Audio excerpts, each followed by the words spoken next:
This is Home HQ, your headquarters for everything home.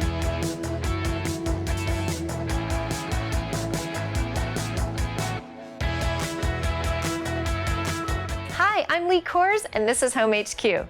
We all know design trends change over the years, but we found a home in Tempe where time has stood still. It's like taking a trip back to the 1950s. Take a look.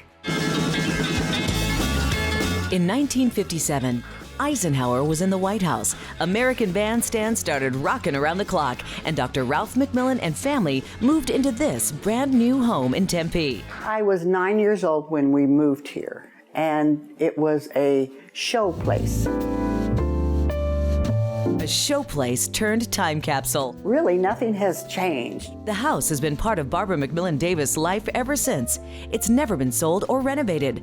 Things are just as they have always been. Some of the things are still there on the shelf, the piano, and yes, it is a different world now. The house itself remains the same. The home was built by Arizona architect Kemper Goodwin. He and my dad became friends, and they worked on the plans for this house, and we do have the plans. Few of Goodwin's homes are as unchanged as the McMillan house. Initially, you walked in, and here's this beautiful terrazzo floor and the sunken living room with 3 steps down in, looking out at a beautiful view of the campus. Out the living room window, Frank Lloyd Wright's Gamage Auditorium. The vistas continue inside with some eye-catching features. It has a see-through fireplace, which was always impressive.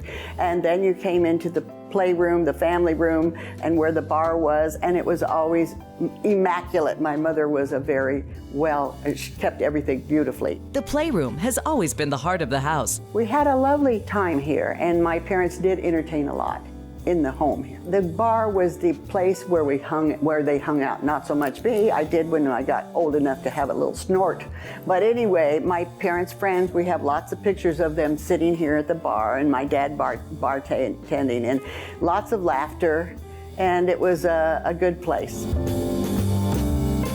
Now, for the first time since the 1950s, this home is for sale. It is pulls your heartstring to a degree, but since Tempe has changed so dramatically, it's with the times. Things change. How much things will change remains to be seen. I would love someone who would value this house and say, we would like to make it like it was. There's not a big change. There needs a few things to shoot tweets, but I don't want it destroyed because there's a lot of memories, but on the other hand, I have hopes that someone would enjoy it in years to come.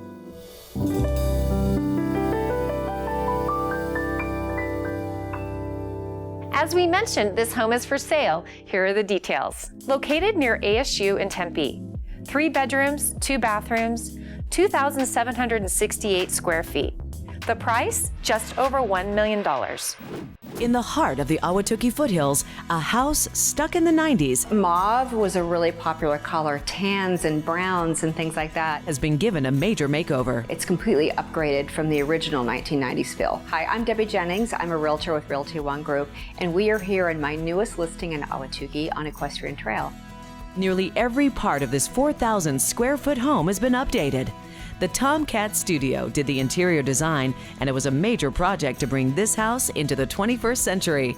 The dated details had to go. So this area here used to be glass block, and then there was kind of a rounded entry here. This was completely demolished and redone to match the modern contemporary style that they were looking for. From the wet bar, you're going to just go right over here to the kitchen, and the kitchen was completely gutted and redone. Look at the size of this countertop. This is great for even a chef to use to cook. You've got a beautiful double oven. They moved the sink from the island over here to make it a little bit more functional. All right, you go from the kitchen into the living room, and this to me is one of the big areas besides the kitchen that was done. This was just full of niches, and they took all of those out and put some beautiful wainscoting in here. And this is so contemporary, this is so on point with design. This is what your buyers are looking for today. The same style continues upstairs. The dark and heavy hallway has been opened up, and the master suite has a serious wow factor. A coffee bar connects the bedroom to an oversized master bath that once looked like this. Now it's a home buyer's dream. Separate his and her vanities, separate water closet. This is a large, large master suite with lots of room to move around.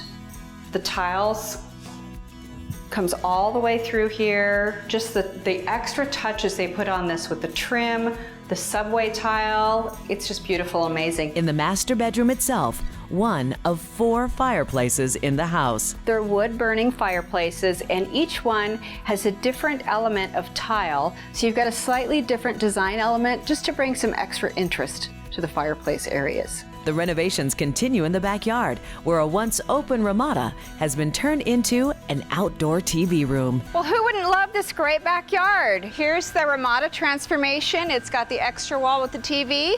So you can be in the pool and watch your favorite game, and at the same time have beautiful mountain views, and you can have a fire glowing in the fireplace here. It's a home packed with luxury features inside and out. In my opinion, it's the most beautiful home in the neighborhood. I just love this house. A Hollywood actress known for her unique sense of style has found a home to match right here in Arizona. Actress Diane Keaton is investing in Arizona. The Academy Award winner recently purchased this home in downtown Tucson. Keaton paid $1.5 million for the historic Adobe property. It has 4 bedrooms, 3.5 bathrooms, and 4,500 square feet of living space. Star sightings aren't likely, though. Keaton is a veteran real estate flipper and has said she bought the Tucson house as an investment.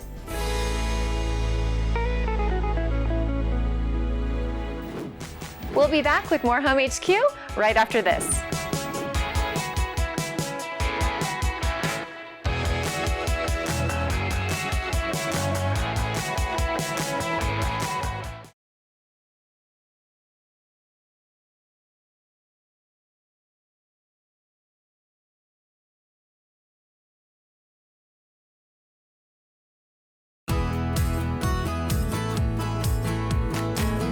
If you ever come shopping at Goodwill, you probably don't know what else is going on behind the scenes. And so we're here today to tell you a little bit about that.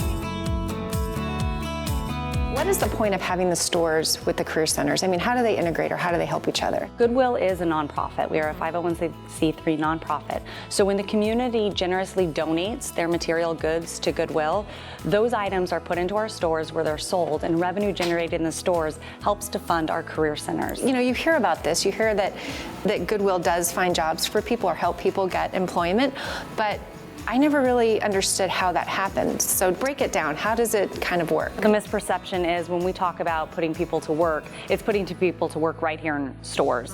When in fact, we actually partner with thousands of Arizona employers who are hiring locally. So if you click on experience, it'll take you to this page. Martha Carrasco is a career advisor. She helps with everything from making sure your resume is just right to helping you prepare for an interview. The great thing about Goodwill is that they can go out there and get a sports coat or a tie or a nice dress shirt or a business suit for a woman at a deeply discounted price, you know, because not a lot of people have that in their wardrobe, and to go out and buy something that's really expensive for an interview.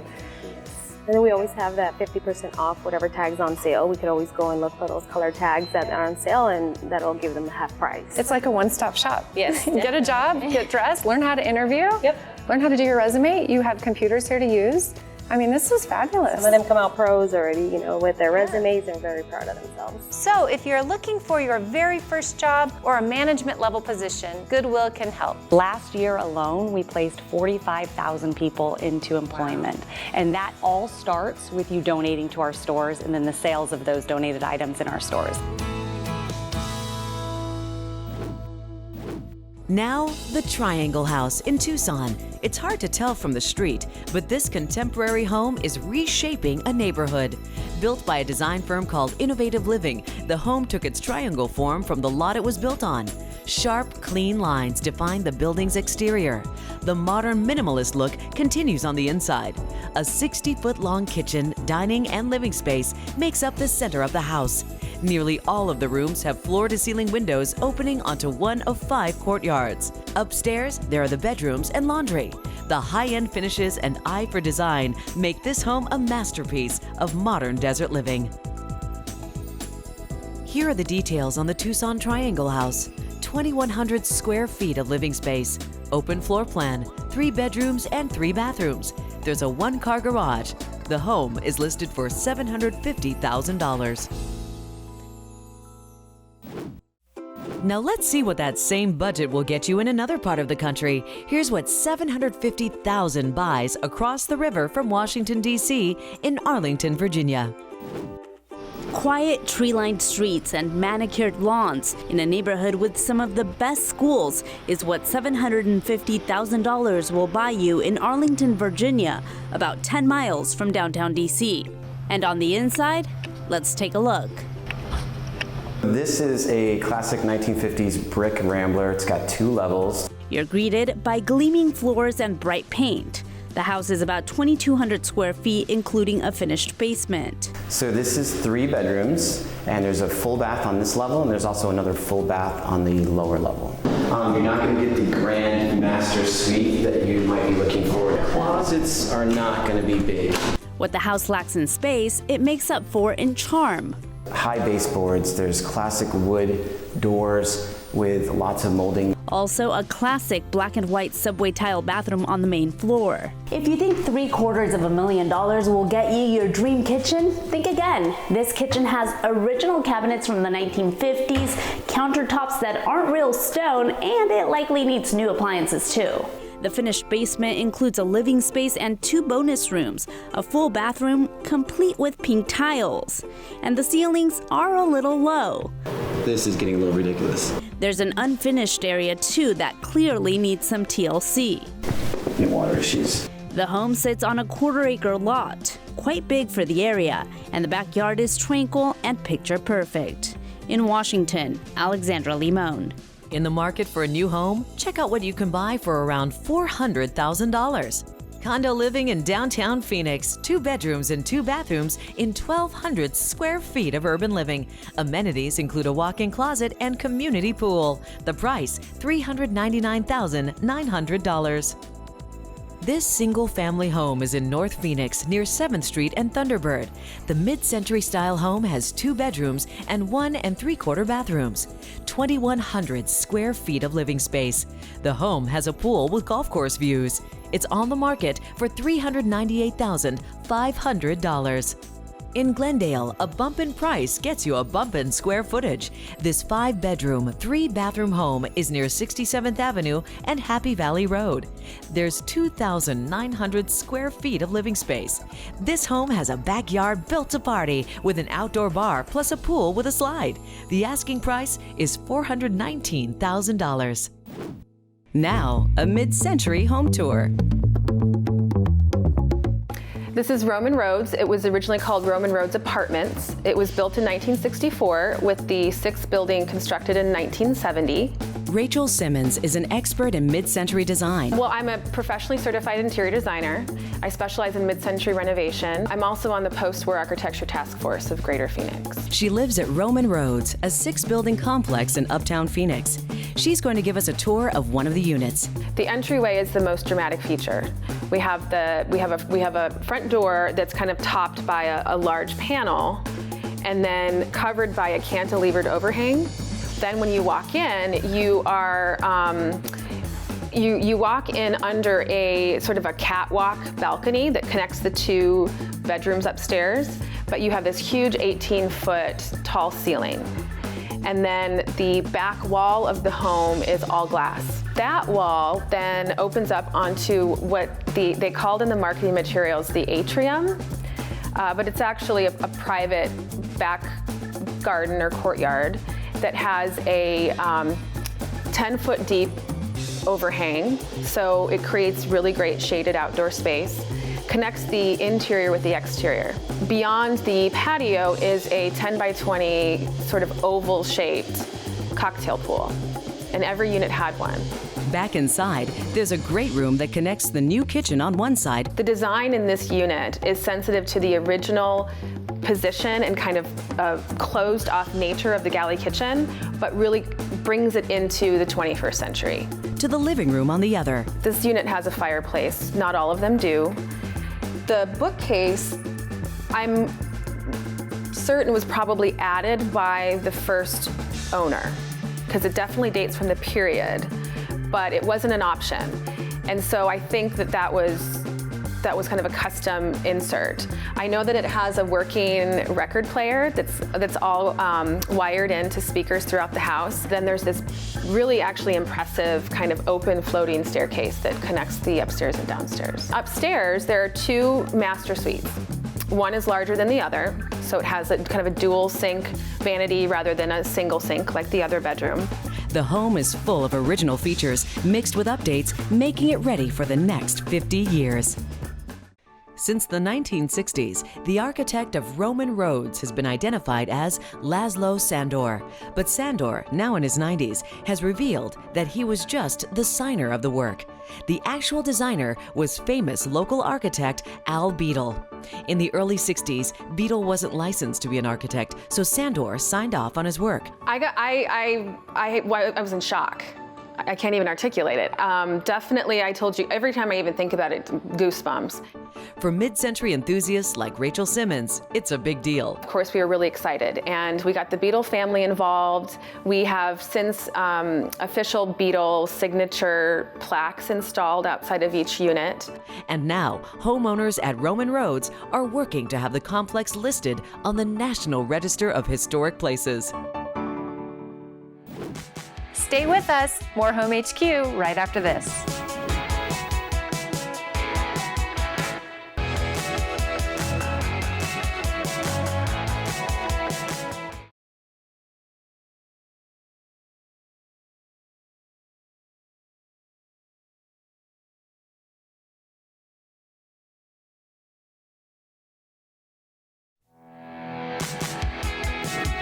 Now on Home HQ, Slime 101. Making homemade slime is all the rage. It's captured the imagination of kids all over the country. Lee enlisted a little help to see how it's made.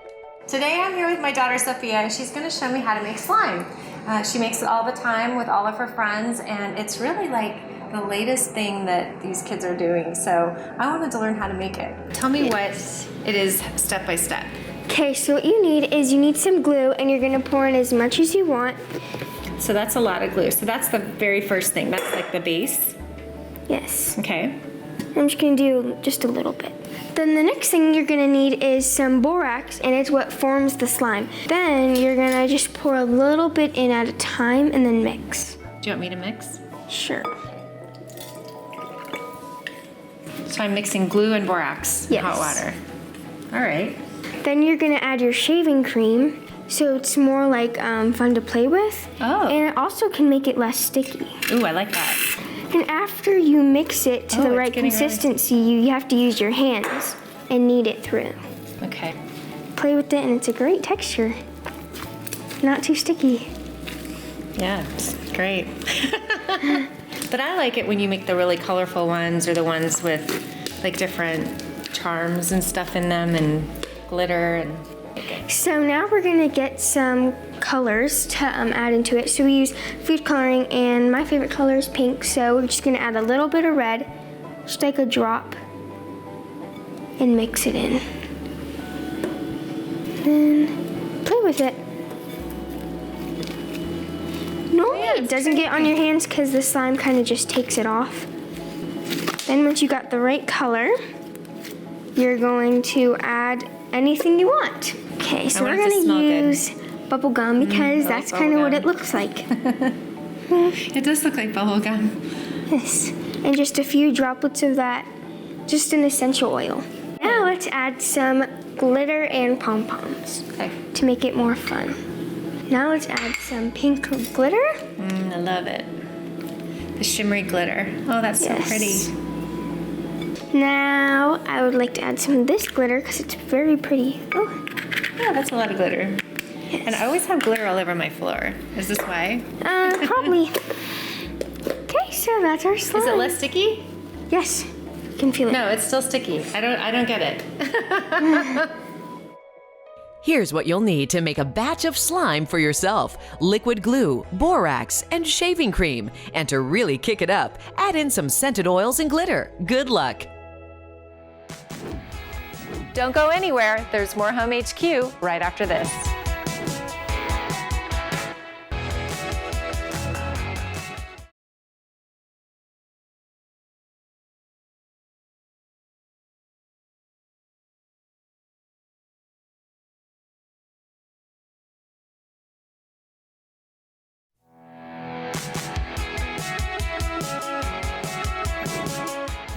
At the base of Camelback Mountain, there's a monument to modernism.